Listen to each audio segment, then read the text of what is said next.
Assalamualaikum dan salam sejahtera kepada semua penonton dan juga subscriber yang disayangi. Terima kasih kepada yang dah tekan subscribe pada channel ni. Okey, baik. Kita mulakan ya. Sedar tak yang belanjawan yang dikatakan diluluskan itu cuma baru lulus di peringkat dasar. Dasar sahaja ya. Dan apabila peringkat dasar dia akan masuk kepada peringkat yang seterusnya ya. Iaitu peringkat jawatan kuasa. Okey. Jadi dalam erti kata yang lainnya, belanjawan tersebut belumlah lulus sepenuh-penuhnya. Dia baru lulus peringkat dasar. Dan dia melalui satu lagi proses, iaitu proses peringkat jawatan kuasa. Okey. Pada peringkat dasar, belanjawan itu mudah saja diluluskan sebab mendapat sokongan daripada kedua-dua belah pihak ya. Pihak pemerintah sekarang ni, kerajaan yang amat berhormat, dan juga PH. Tapi sebelum tu, siapa yang belum lagi tekan subscribe, jemputlah tekan subscribe dan lonceng terhadap channel ni untuk notifikasi video-video yang terbaru Okey. Pada Isnin hadapan 22 hari bulan November akan bermulalah sesi pembentangan perbahasan di peringkat jawatan kuasa pula. Belanjawan ni peringkat jawatan kuasa pula. Okey. Peringkat jawatan kuasa ni ia disebut sebagai bacaan kali yang ketiga dan ini sangat penting. Kelulusan ini sangat penting.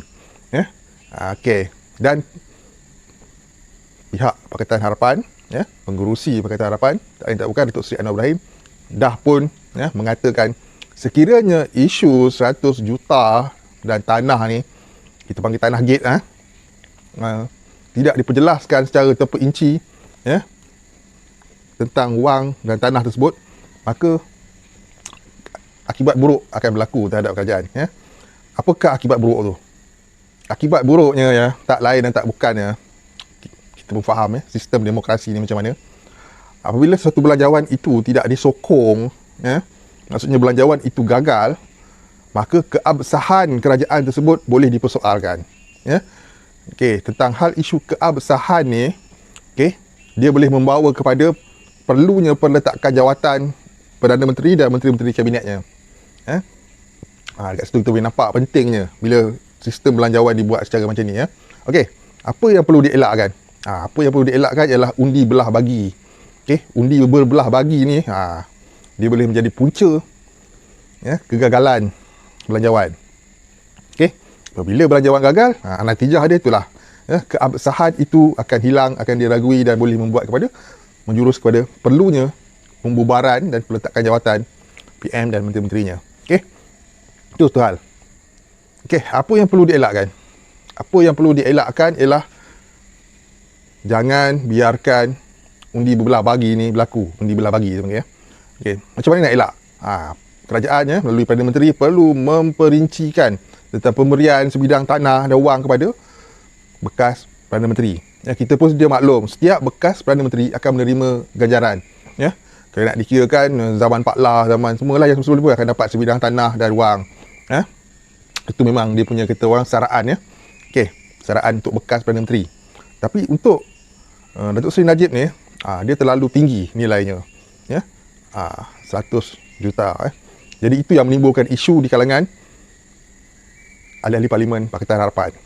Jadi apa yang perlu dibuat ialah menangani isu pemberian tanah kepada YB Pekan ni dengan secara rasional dan bertolak ansur dengan rasional lah kata orang dengan yang munasabah. Kerana kesilapan sikit ini akan membawa kepada kehilangan sokongan belanjawan di peringkat jawatan kuasa nanti, dan bila peringkat jawatan kuasa belanjawan itu gagal, maka keabsahan kerajaan akan dipersoal dan boleh membawa kepada pembubaran kerajaan yang ada sekarang ni. Tapi aku agak terkilan sikit kenapa tentang rakyat tidak dimasukkan sekali dalam benda-benda macam ni Jadi penting sebenarnya. Jadi ahli parlimen perlu sebenarnya bukan setakat mempersoalkan merebut kuasa kerana perkara-perkara yang remeh ni, tapi keperluan rakyat sebenarnya. Kita mempersoalkan kenapa Najib Datuk Seri Najib dapat 100 juta. Itu sebenarnya memang imbuhan untuk saraan seorang bekas Perdana Menteri, tapi taklah sebanyak tu. Itu yang menjadi persoalannya, kenapa terlalu banyak. Sedangkan PM-PM yang terdahulu pun tak sebanyak itu 100 juta.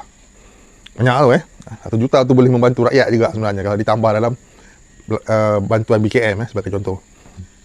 Dan Apa yang penting sekali dekat sini aku cakap ya, perbahasan peringkat jawatan kuasa ini penting ya, sebab itu akan menentukan jatuh dan bangun ya, sesuatu kerajaan. Bila belanjawan tidak disokong, bermaksud kerajaan itu tidak disokong ya. Bila kerajaan tidak disokong, bermaksud hilanglah keabsahan kerajaan tersebut, dan perlulah meletakkan jawatan secara terhormat ataupun secara tidak hormat. Okey, itu dia intipati dalam video kali ini ya. Okey, tentang tuntutan rakyat macam biasa, nampaknya macam tidak ada seorang pun ahli parlimen pembangkang yang betul-betul menyokong tuntutan rakyat ini. Jadi kita tunggu dan lihat je lah ya, apakah yang akan dilakukan oleh pihak kerajaan terhadap isu KWSP pula. Okey, sekarang dah banyak isu lah. Isu tanah 100 juta lah, kita panggil tanah gate sebenarnya nama apa skandal yang berlaku pada ketika dulu di negara Amerika Syarikat ya, Watergate. Lah jadi tanah gate pula ya di Malaysia. Okey, malang sekali. Kenapa isu KWSP gate tidak dibawa sebagai usul pula ya. Jadi tak syok lah patutnya dia nak sedap tanah gate dan KWSP gate. Gabungan ini perlu diperjelaskan patutnya kan. Itulah, tapi tak disebut pula KWSP gate. Kalau ada memang padu ya. PM kena menjawab benda tu. Kalau tidak, tak dapat sokongan, belanjawan fail, dan keabsahan tu yang penting hilang nanti. Okey. Jadi itu je untuk pemahaman kita bersama tentang apa yang berlaku sekarang ni. Jadi salam hujung minggu untuk korang semua. Okey, hari ni apa plan korang, nak jalan mana? Okey. Hati-hati, patuhi SOP. Ya. Itu saja. Sekian. Assalamualaikum. Salam sejahtera, salam hormat, salam hujung minggu. See you guys. Bye-bye.